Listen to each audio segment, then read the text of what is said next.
حسین کو سلام کرنے جاتے ہیں تو قدموں میں حور بن یزید کا مزار بھی بنا ہوا ہے، اس کو بھی سلامی دی جاتی ہے۔ اور اب ہم اکیلا حور بن یزید نہیں کہتے، ہم کہتے ہیں حور بن یزید رضی اللہ تعالی۔ اب ہم اتنی تعظیم کرتے ہیں اس حور کی۔ جناب امام حسین کو میدان میں کھڑا کیا گیا، جہاد کا طبل بجا، پہلے خدام آئے۔ اور سن لو، آج وہ پتہ نہیں بازاری سے لوگ چڑھ گئے اسٹیجوں پہ، بازاری سے، نہ چہرے پہ داڑھی ہے نہ سر پہ کوئی کپڑا ہے، بازاری لوگ ہیں، بھاگ رہے ہیں، بازو چڑھائے ہوئے ہیں، بٹن کھولے ہوئے ہیں، تماشا بنا دیا۔ سننے والوں کا بھی اللہ ہی حافظ ہے، وہ اسٹیج پہ یہ اہل بیت کی شان بیان کرتا ہے، بھاگ کے ادھر جاتا ہے۔ بھائی یہ کوئی طریقہ ہے؟ سننے والوں کا بھی عجیب انداز ہے، ہر بندے کو سننے بیٹھ جاتے ہیں۔ دین مہذب ہے، تہذیب والا ہے، دلائل رکھتا ہے، دین وقار رکھتا ہے، ایسے لوگ اب دین بیان کریں گے؟ حضرت سیدنا امام حسین رضی اللہ تعالیٰ عنہ صبح جب جہاد کا وقت آیا، پتہ ہے کون کون تھے کربلا میں؟ امام حسین کے ساتھ امام حسین کے 4 بھائی تھے کربلا میں۔ کتنے؟ بول کے بتائیں۔ حضرت علی کے 4 بیٹے، عباس بن علی، جن کو حضرت عباس کہا جاتا ہے نا، علمدار، یہ حضرت علی کی دوسری زوجہ میں سے۔ عباس بن علی بھی تھے اور ابو بکر بن علی بھی تھے، عمر بن علی بھی تھے، عثمان بن، یہ حضرت علی کے بچوں کے نام ہیں۔ یہ آپ کے شہزادے امام حسین کے ساتھ شہید ہوئے۔ ان کا نام صرف اس لیے نہیں لیا جاتا کہ ان کا نام خلفائے ثلاثہ کے نام پہ، حضرت علی نے اپنے یاروں کے نام پہ رکھا ہے، تو تم نے کربلا کے میدان سے خارج کر دیا۔ یہ تینوں شہزادے حضرت جناب سیدنا امام حسین کے ساتھ تھے، یہ بھی شہید ہوئے۔ حضرت جناب زینب امام حسین کی سگی بہن ہے، ان کے 2 بچے تھے، اون و محمد۔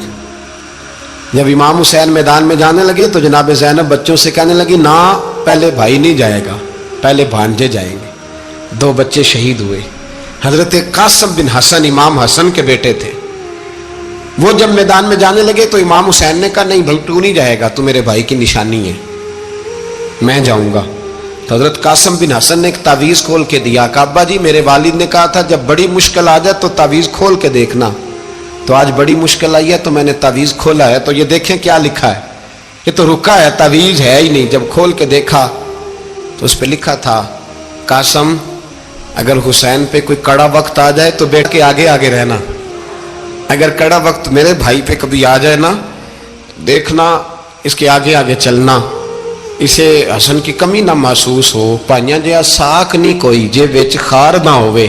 سیدنا امام حسین پہلی دفعہ کربلا میں اس وقت روئے جب یہ رکا، آپ نے دیکھا تو فرمایا ٹھیک ہے، اگر حسن کی یہ وصیت ہے تو میں نے زندگی میں اگر ان کی ہر بات مانی ہے اب بھی مانوں گا، تمہیں اجازت ہے۔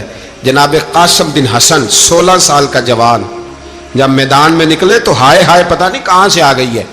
امام قاسم بن حسن جب میدان میں نکلے تو تبری سے لے کر علامہ ابو الاسناد صاحب سب کو پڑھ کے تو دیکھو، 3 دن کی پیاس ہے، شدید آزمائش ہے، دکھ ہیں، تکلیفیں ہیں، پھر بھی پہلی دفعہ جب میدان میں گئے ہیں واپس آئے ہیں، 19 لوگوں کو قتل کر کے واپس آئے۔ سناؤ قصہ خیبر کو، تمامی اپنے بچوں کو، علی کی داستان سن کے دلوں سے ڈر نکلتا ہے، علی کی داستان سن کے دلوں سے، یہ جو بچے ڈر رہے ہیں نا، وہ چمگادڑ آ گئی، کاکروچ آ گیا، یہ خوف نکل جائے گا اگر حضرت قاسم بن حسن کی بات سنیں گے۔ درجنوں لوگ آپ نے قتل کیے۔ ایک دفعہ آئے، کہا چاچا یزید کا لشکر تو بڑا بزدل ہے، اگر چند قطرے پانی میرے حلق سے گزرے تو میں سارے کاٹ کے لے آؤں گا آپ کے پاس، چند قطرے۔ لیکن تھوڑی دیر گزری، عمر بن سعد کہنے لگا اکیلے اکیلے جاؤ گے تو علی کا پوتا ہے، یہ سب کو مار دے گا، کٹھے جاؤ۔ چاروں جانب سے تیر برسے، ایک تیر لگا آ کے گردن کے پیچھے، بس جناب سیدنا قاسم بن حسن گھوڑے سے نیچے گرے۔ تو جناب زینب حوصلہ کر کے آنسو سمیٹ کے کہنے لگی، میں دیکھ رہی ہوں پردے کے پیچھے سے حسین میرے بھائی کا بیٹا گر گیا ہے، جا اسے اٹھا کے لا۔ حضرت امام حسین ان کو اٹھا کے لائے تو امام حسین نے سینے سے لگایا ہوا تھا تو ان کے پیر، ان کا قد لگتا تھا امام حسین سے زیادہ ہے، اٹھا کے لایا، لٹا دیا گیا۔ امام حسین کے اپنے بڑے بیٹے میدان میں نکلنے کو، علی اکبر نام ہے، جب جن لوگوں نے حضور کو نہیں دیکھا تھا وہ جب کہتے نا ہم نے نبی پاک کا دیدار نہیں کیا تو بتاؤ کس طرح کے تھے؟ تو بتایا جاتا تھا کہ جناب علی اکبر کا دیدار کرو، ہم شبیہ مصطفیٰ. اور جب وہ گلیوں میں نکلتے تھے تو عورتیں چھتوں پہ چڑھ جاتی. جناب علی اکبر رضی اللہ تعالیٰ عنہ تلوار لے کے میدان میں نکلے، جوان بیٹے دینے بڑے مشکل. او یارو رٹا کیا ہے یہ تو بتاؤ کہ ظالم آدمی حکمران، یار یہ رٹا ہے، ایک ظالم کا رستہ روکنا ہے، اس رٹے کے لیے ہم شبیہ مصطفیٰ. جناب سیدنا امام علی اکبر میدان میں نکلے، بڑے لوگ مارے، بڑے.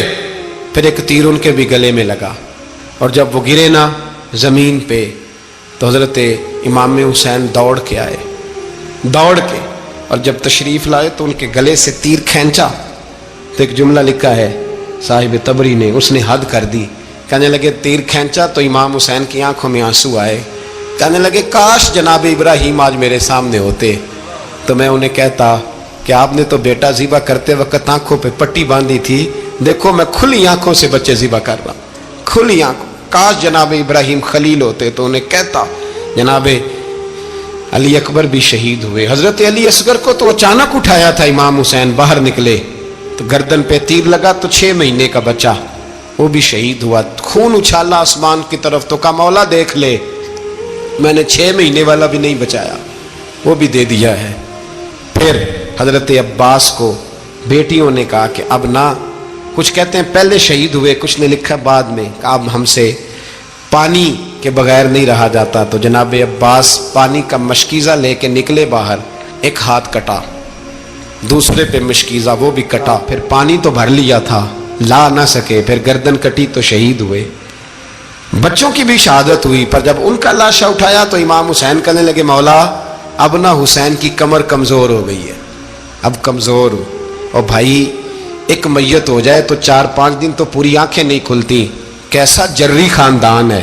تھوڑی دیر گزری تو امام علی مقام نے پٹکا باندھا، سر پہ دستار باندھی، مولا علی کی تلوار پکڑی، نبی پاک کا امامہ باندھا اور گھوڑے پہ سوار ہوئے. تو کہنے لگے زینب گھر تیرے حوالے اور میں اللہ کے حوالے، گھر تیرے حوالے اور میں.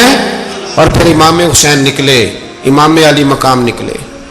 راوی کہتے ہیں کہ یہ جلوہ پہلے بھی بڑے سونے تھے پر آج جو رنگ دیکھا وہ کبھی نہیں دیکھا. کیا انداز تھا، جدھر جاتے نعرہ لگاتے تو حد ہو جاتے.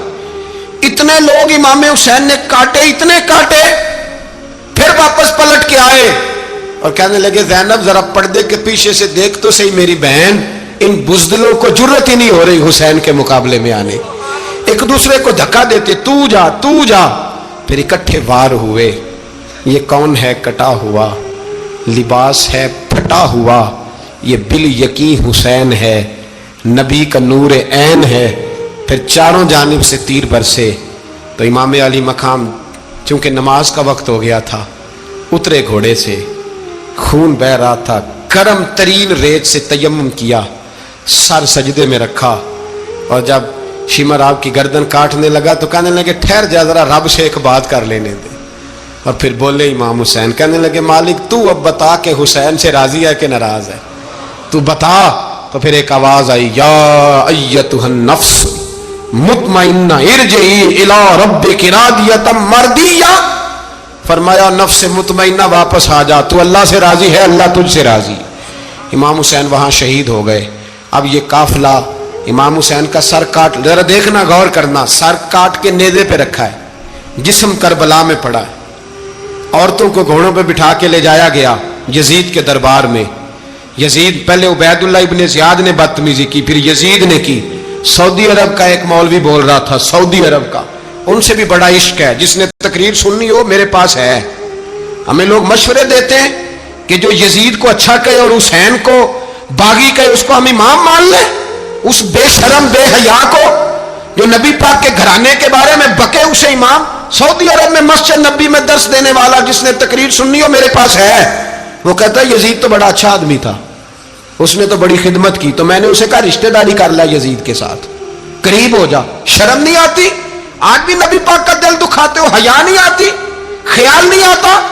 اور لوگ گھر میں بیٹھ کے باتیں کرتے ہیں، کہتے ہیں جی جو بیت اللہ میں ہو وہ بھی برا ہو سکتا ہے. بیت اللہ میں تو 360 بت بھی تھے، وہ اچھے تھے.